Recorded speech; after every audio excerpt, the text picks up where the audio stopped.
Now, if you are into the YouTube partner program, you can also start earning using the Shorts ads revenue. Go to youtube.studio.com. For that, you have to accept the new term and condition that are provided by YouTube partner program. Click on review and accept. This will have base term. You have to review it, read the term and condition, and then click on this check mark and accept it. And another is watch page terms. The terms let you earn from the ads and YouTube Premium on the watch pages. So click on review.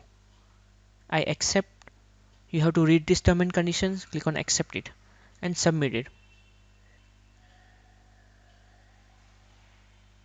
Now start earning from your Shorts ads. You have to turn on the Shorts feeds monetization. Click on go turn on, and here you have to click on turn on. Earn from the ads and YouTube Premium in Shorts feeds. So now ads will be also shown on the Shorts video. You have to read this term and condition, accept the short feeds term, and click on accept it.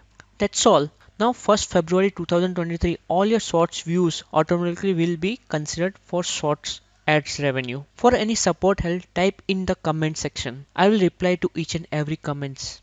Thank you.